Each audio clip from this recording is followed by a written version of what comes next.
Welcome back to my channel. Previous লেকচারে আমি প্ল্যাঙ্কের quantum theory নিয়ে আলোচনা করেছি। প্ল্যাঙ্কের কোয়ান্টাম থিওরিটি খুবই প্রয়োজনীয়, কারণ নিলস বোরের অ্যাটমিক স্ট্রাকচার বুঝতে গেলে পরে প্ল্যাঙ্কের কোয়ান্টাম থিওরিতে এনার্জির যে কোয়ান্টাইজেশন করা হয়েছে সেই কনসেপ্টটা খুব ইম্পর্টেন্ট।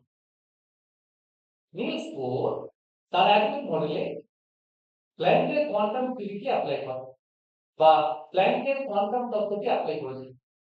রাদারফোর্ড যে অ্যাটমিক মডেল দিয়েছিলেন সেই অ্যাটমিক মডেলে Rutherford classical mechanics of physics এর তত্ত্বকে কাজে লাগিয়ে তার অ্যাটমিক মডেলকে দিয়েছিলেন, কিন্তু পরবর্তীকালে রাদারফোর্ডের অ্যাটমিক মডেলের অনেক ত্রুটি দেখা যায়। সেই ত্রুটিগুলি আমি লেকচারে আলোচনা করেছি। সেই ত্রুটিগুলি থাকার ফলে নিলস বোর তার অ্যাটমিক মডেল নিয়ে আসেন এবং তার অ্যাটমিক মডেলে তিনি প্ল্যাঙ্কের কোয়ান্টাম তত্ত্বটি অ্যাপ্লাই করেন। চলো এখন আমরা নিলস বোরের অ্যাটমিক মডেলটা নিয়ে আলোচনা করি। নিলস বোর তার অ্যাটমিক মডেলে প্ল্যাঙ্কের কোয়ান্টাম তত্ত্ব এবং রাদারফোর্ডের অ্যাটমিক মডেল এই দুটো কনসেপ্টকেই কাজে লাগিয়েছেন। একদিকে তিনি রাদারফোর্ডের অ্যাটমিক মডেল থেকে যে কনসেপ্টগুলো নিয়েছেন সেটা হচ্ছে, রাদারফোর্ড বলেছিলেন যে অ্যাটম হচ্ছে দুটো অঞ্চল নিয়ে তৈরি বা দুটো অংশ নিয়ে তৈরি।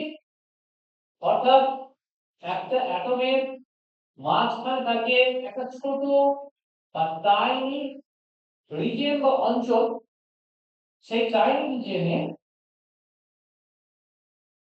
প্রোটন থাকে, অর্থাৎ সেই অ্যাটমের সমস্ত পজিটিভ চার্জ থাকে। এবং পরবর্তীকালে নিউট্রন আবিষ্কার হয়, কিন্তু রাদারফোর্ড বলেছিলেন সমস্ত মাস এই ছোট টাইনি অঞ্চলে সীমাবদ্ধ, অর্থাৎ নিউট্রন গুলো এখানেই থাকে। যেহেতু নিউট্রনের মাস সব থেকে বেশি এবং রাদারফোর্ডের অ্যাটমিক মডেল অনুযায়ী সমস্ত মাস সেন্টারে বা নিউক্লিয়াসে সীমাবদ্ধ, সেজন্য নিউট্রন অবশ্যই নিউক্লিয়াসে থাকে। অর্থাৎ রাদারফোর্ড বলেছিলেন এই যে টাইনি অঞ্চল বা ছোট অংশ একটা অ্যাটমের মাঝখানে থাকে বা সেন্টারে থাকে, সেই ছোট অঞ্চলটাকে উনি বলছেন নিউক্লিয়াস। এবং বলেছিলেন আরেকটা অঞ্চল, সেটা হচ্ছে ইলেকট্রনিক রিজিয়ন বা নিউক্লিয়াসের চারপাশে একটা অঞ্চলের কথা উনি বলেছেন যেখানে ইলেকট্রন গুলো থাকে এবং ইলেকট্রন গুলো নিউক্লিয়াসের চারপাশে বৃত্তাকার পথে ঘুরতে থাকে, বৃত্তাকার পথে ঘুরতে থাকে বা সার্কুলার পথে রোটেট করতে, তাই না? কিন্তু তোমাদের হয়তো মনে থাকবে প্রিভিয়াস লেকচারে বা রাদারফোর্ডের অ্যাটমিক মডেল পড়ানোর সময় বলেছি যে রাদারফোর্ড বলেছিলেন নিউক্লিয়াসের চারপাশে ইলেকট্রন গুলো বৃত্তাকার পথে ঘোরে, কিন্তু সেই বৃত্তাকার পথের কোনো স্পেসিফিকেশন তিনি দেননি। বরঞ্চ তিনি বলেছিলেন ইলেকট্রন গুলো নিউক্লিয়াসের চারপাশে যে কোনো বৃত্তাকার পথে ঘুরবে। Electron can rotate round the nucleus in any circular, যে কোনো বৃত্তাকার পথে ঘুরতে পারে। নিলস বোর তার অ্যাটমিক মডেলে বললেন ইয়ে রাদারফোর্ডের পরমাণু মডেল যেটা বলা হয়েছে যে নিউক্লিয়াস একদম সেন্টারে থাকে, অবশ্যই ঠিক। নিউক্লিয়াসের চারপাশে ইলেকট্রন গুলো বৃত্তাকার পথে ঘুরতে পারে বা ঘুরতে থাকে, সেটাও ঠিক। কিন্তু রাদারফোর্ড যেটা বলেছিলেন যে নিউক্লিয়াসের চারপাশে ইলেকট্রন গুলো যে কোনো বৃত্তাকার পথে ঘোরে, নিলস বোর বললেন যে না, যে কোনো বৃত্তাকার পথে ঘোরে এটা ঠিক। তারপর তিনি তার এক্সপ্লেনেশন দিয়েছেন, তার সেগুলো আমি আসছি। কিন্তু এখানে আমি এটা বলতে চাইছি যে রাদারফোর্ড তার অ্যাটমিক মডেল যে বলেছিলেন একটা অ্যাটমের দুটো অঞ্চল, যেখানে সেন্টার বা কেন্দ্রের অঞ্চল যার নাম আমি বলে নিউক্লিয়াস, আর একটা হচ্ছে ইলেকট্রনিক রিজিয়ন বা যেখানে ইলেকট্রন নিউক্লিয়াসে ঘোরে। নিলস বোর এই কনসেপ্টে অ্যাডাপ্ট করেন, অর্থাৎ তিনি মেনে নিলেন, হ্যাঁ ইয়েস এরকমই আছে। তারপরে তিনি প্রপোজ করেন যে ইলেকট্রন গুলো নিউক্লিয়াসের চারপাশে যে কোনো বৃত্তাকার পথে ঘুরছে এটা ঠিক নয়, বরঞ্চ ইলেকট্রন গুলো কয়েকটি স্পেসিফিক বা নির্দিষ্ট বৃত্তাকার পথে নিউক্লিয়াসের চারপাশে ঘুরছে। তিনি বললেন ইলেকট্রন গুলো ইলেকট্রনিক রিজিয়নে নিউক্লিয়াসের চারপাশে থাকতে ঠিকই, কিন্তু নিউক্লিয়াসের চারপাশে থেকে নিউক্লিয়াসের চারপাশে ঘুরতে গেলে পরে কয়েকটি নির্দিষ্ট বৃত্তাকার পথে ইলেকট্রনকে থাকতে হবে, এবং তিনি সেই বৃত্তাকার পথগুলো নাম দিলেন। ফার্স্ট বৃত্তাকার পথের নাম দিলেন কে, তারপর নাম দিলেন এল, তারপরে নাম দিলেন এন, তারপরে এন, এরকম করে নামগুলো দিলেন।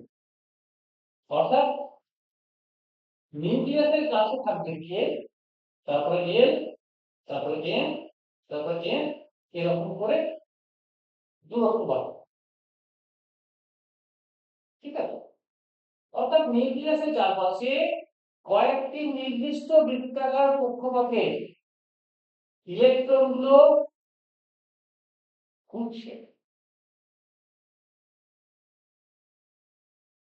রাদারফোর্ডের পরমাণু মডেলে যেখানে দেখা গেছিল যে ইলেকট্রনগুলো নিউক্লিয়াসের চারপাশে যে কোনো বৃত্তাকার পথে ঘুরছে, এবং ম্যাক্সওয়েলের কনসেপ্টটাকে যখন রাদারফোর্ডের অ্যাটমিক মডেলে অ্যাপ্লাই করা হয়েছিল, তখন দেখা গেছিল যে যেহেতু ইলেকট্রনগুলো নিউক্লিয়াসের চারপাশে যে কোনো বৃত্তাকার পথে ঘুরছে in case of Rutherford atomic model, তখন ইলেকট্রনগুলো প্রতিনিয়ত এনার্জি রিলিজ করেছিল। আমরা দেখেছিলাম রাদারফোর্ডের অ্যাটমিক মডেলের ড্রব্যাক আলোচনা করার সময় আমি বলেছিলাম ইলেকট্রনগুলো প্রতিনিয়ত এনার্জি রিলিজ করবে, আর সেই এনার্জি রিলিজ করার ফলে ইলেকট্রনগুলো নিউক্লিয়াসে পড়ে যাচ্ছিল স্পাইরাল পাথে, তাই না? কিন্তু নিলস বোর বললেন যে না, যে কোনো বৃত্তাকার পথে তো ঘুরছে না, সেজন্য একটি বা কয়েকটি নির্দিষ্ট বৃত্তাকার পথে ইলেকট্রনগুলো নিউক্লিয়াসের চারপাশে ঘুরবে, এবং এই ঘোরার সময়ে যেহেতু সেগুলো নির্দিষ্ট বৃত্তাকার পথে ঘুরছে, ইলেকট্রনগুলো কোন রকমের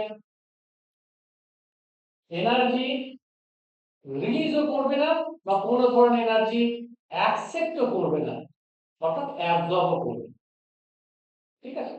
ইলেকট্রনের কোন ধরনের এনার্জি চেঞ্জ হবে না, অর্থাৎ ইলেকট্রনগুলো যখন নিউক্লিয়াসের চারপাশে বৃত্তাকার কক্ষপথে ঘুরছে, তখন ইলেকট্রনের নির্দিষ্ট এনার্জি থাকবে, অর্থাৎ প্রত্যেকটা বৃত্তাকার পথে ইলেকট্রন যখন ঘুরতে থাকবে তখন সেই বৃত্তাকার পথে একটা নির্দিষ্ট এনার্জি আছে, বা এরকম ভাবে বলা যায় ইলেকট্রনগুলো যখন স্পেসিফিক বা নির্দিষ্ট বৃত্তাকার পথে ঘুরছে, তখন সেই ইলেকট্রনগুলোর নির্দিষ্ট নির্দিষ্ট শক্তি থাকছে।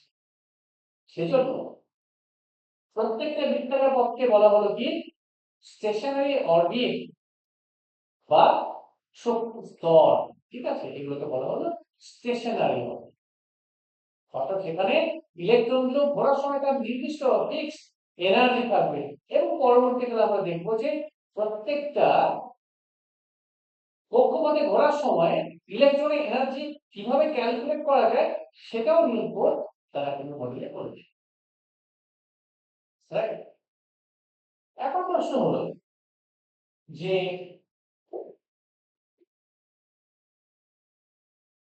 এই যে ইলেকট্রন গুলো নিউক্লিয়াসের চারপাশে কয়েকটি স্পেসিফিক বা নির্দিষ্ট বৃত্তাকার কক্ষপথে ঘুরতে পারে, তাহলে কোন বৃত্তাকার পথে ঘুরতে পারে? বৃত্তাকার পথ তো অনেক থাকতে পারে। কোন বৃত্তাকার পথে ইলেকট্রন গুলো নিউক্লিয়াসের চারপাশে ঘুরতে পারে? এর এক্সপ্লেনেশন দেওয়ার জন্য নিলস বোর বললেন ইলেকট্রন গুলো সেই সমস্ত বৃত্তাকার পথে ঘুরতে পারে যেখানে ঘোরার সময় ইলেকট্রনের কৌণিক ভরবেগ বা angular momentum mvr is equal to 8/2 এর পূর্ণ সংখ্যার গুণিতক হবে, অর্থাৎ mvr is equal to nh/2 হবে। ঠিক আছে, n টা হচ্ছে পূর্ণ সংখ্যা, n is equal to 1 2 3 4 এরকম হবে। এটা কখনোই 1.5 2.7 এভাবে ফ্র্যাকশন হবে না। অর্থাৎ ইলেকট্রন গুলো একটা নির্দিষ্ট বৃত্তাকার পথে যখন ঘুরছে, ঘোরার সময় ইলেকট্রনের যে কৌণিক ভরবেগ, সেই কৌণিক ভরবেগ সবসময় h/2 এর পূর্ণ সংখ্যার গুণিত হতে হবে।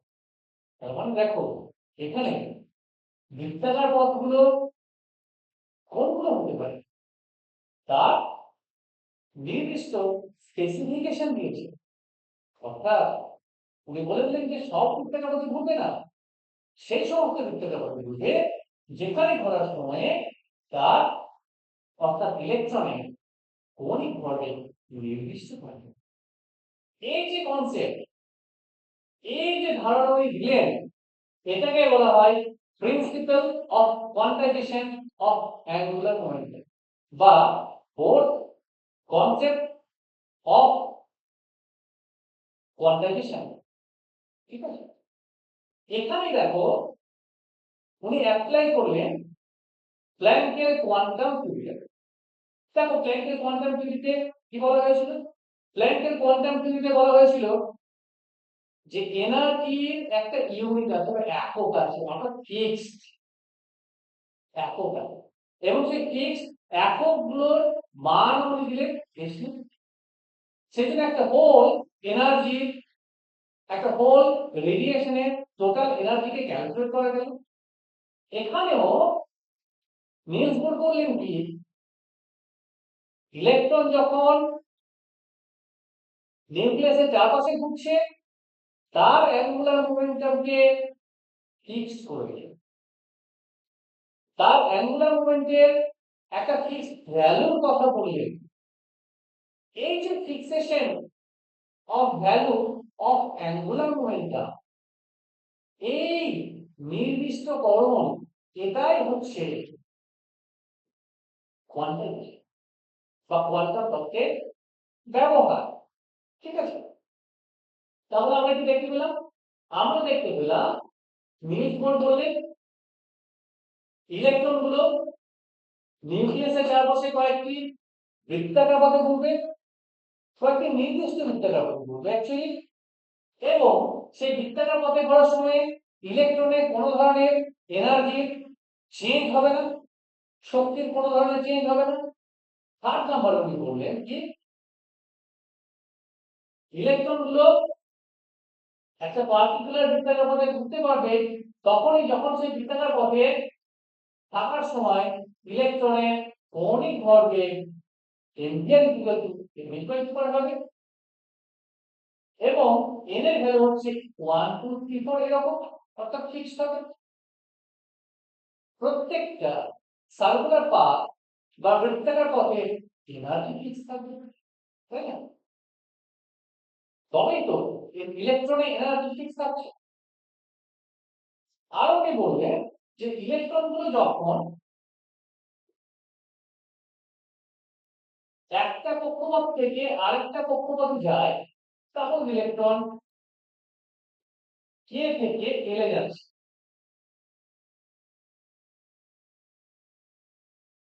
অর্থাৎ লোয়ার কক্ষপথ থেকে হায়ার কক্ষপথে যাচ্ছে,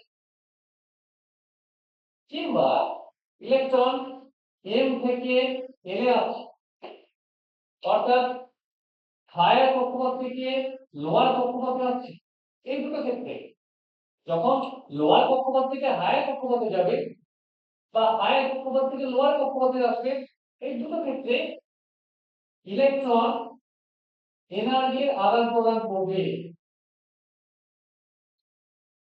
যখন ইলেকট্রন লোয়ার কক্ষপথে ছিল, সেখান থেকে যখন হায়ার কক্ষপথে গেছে, যখন কে থেকে এলে গেছে, তখন এনার্জি অ্যাবজর্ব হবে, মানে শোষণ হবে।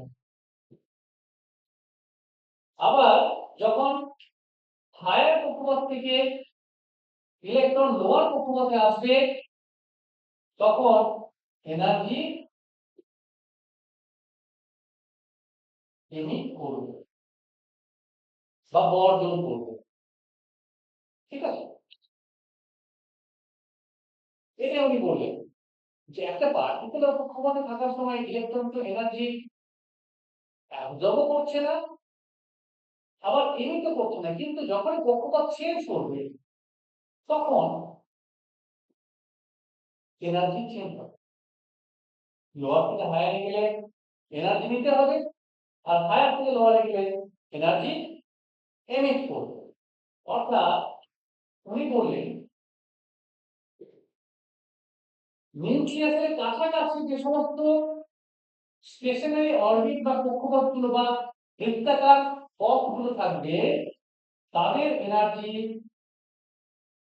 তুলনামূলকভাবে কম হবে, এবং যখন নিউক্লিয়াস থেকে যত দূরে যাবে যে কক্ষপথগুলো, তার এনার্জি ধীরে ধীরে বাড়বে। অর্থাৎ এনার্জি কে কক্ষপথে যেটা হবে, এল কক্ষপথের এনার্জি তার থেকে বেশি হবে, এম কক্ষপথের এনার্জি তার থেকে বেশি হবে, এম কক্ষপথের এনার্জি তার থেকে বেশি হবে। এরকম করে কন্টিনিউয়াস ম্যানারে এনার্জি বাড়তে থাকবে ছায়ার অরবিট। ঠিক আছে, একদম নিউক্লিয়াসের কাছাকাছি যে অরবিট বা সার্কুলার পাথটা রয়েছে, সেটাকে বলা হলো গ্রাউন্ড স্টেট। এবং তার পরবর্তী যে এনার্জি স্তরগুলো রয়েছে বা সার্কুলার পাথগুলো রয়েছে, সেগুলোকে বলা হলো এক্সাইটেড স্টেট। অর্থাৎ কে, এটা হচ্ছে গ্রাউন্ড স্টেট, এবং এল, এম, এন, এই যেগুলো রয়েছে এগুলোকে বলা হলো এক্সাইটেড স্টেট। তাই ইলেকট্রন যখন গ্রাউন্ড স্টেট থেকে এক্সাইটেড স্টেটে যাবে, অলওয়েজ এনার্জি অ্যাবজর্ব করবে। আর এনার্জি যখন এক্সাইটেড স্টেট থেকে গ্রাউন্ড স্টেটে আসবে, তখন এনার্জি এমিট করবে বা বর্জন করবে। রাইট? এরকম ভাবে নিলস বোর তার অ্যাটমিক মডেল দিলেন। তো দেখো এখানে নিলস বোরের অ্যাটমিক মডেলে নিলস বোর একাধারে রাদারফোর্ডের কনসেপ্টটা কাজে লাগালেন এবং প্ল্যাঙ্কের কোয়ান্টাম থিওরিতেও কাজে লাগালেন। তাই না? তাহলে এখান থেকে একটা অ্যাটমের মধ্যে ইলেকট্রনগুলো যখন নিউক্লিয়াসের চারপাশে থাকছে, সঠিকভাবে সেই ইলেকট্রনগুলো নিউক্লিয়াসের চারপাশে কয়েকটি নির্দিষ্ট বৃত্তাকার কক্ষপথে ঘোরার ফলে কখনোই কন্টিনিউয়াস ম্যানারে এনার্জি এমিট করছে না, ফলে একটা অ্যাটম স্টেবিলিটি পাচ্ছে। রাইট?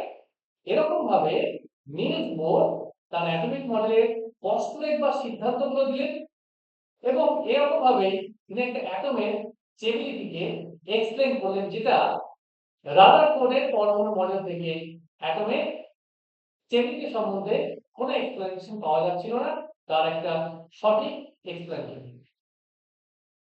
নেক্সট লেকচারগুলোতে আমি নিলস বোরের পরমাণু মডেলের অন্যান্য যে সমস্ত সেকশনগুলো রয়েছে সেগুলো নিয়ে অবশ্যই আলোচনা করব। আশা করব এই লেকচারটা তোমাদের কাছে খুবই সহজ লেগেছে এবং তোমরা খুব ভালোভাবে বুঝতে পেরেছো। ইম্পর্টেন্ট যে পয়েন্টগুলো এখানে বললাম সেগুলো তোমরা মনে রাখার চেষ্টা করবে নিউমেরিক্যাল প্রবলেম নিউজ পড়ে এখনো পর্যন্ত থেকে প্রচুর আসে, কোন কোন ইকুয়েশন থেকে আসে, এছাড়া নিউজ পড়ে পরমাণু মডেলের অ্যাডভান্টেজ বা মেরিট এর লিমিটেশন আরো অনেক বিষয় আছে, সেগুলো আমি আলোচনা করবো নেক্সট লেকচারগুলো। নিট পরে এই একাডেমিক মডেল ক্লাস 11 স্টুডেন্ট এছাড়া নিট এবং জয়েন্ট এন্ট্রান্স অ্যাসপিরেন্টদের জন্য খুবই ইম্পর্টেন্ট। তোমরা খুব ভালো করে এই একাডেমিক মডেলটা প্রিপেয়ার করবে।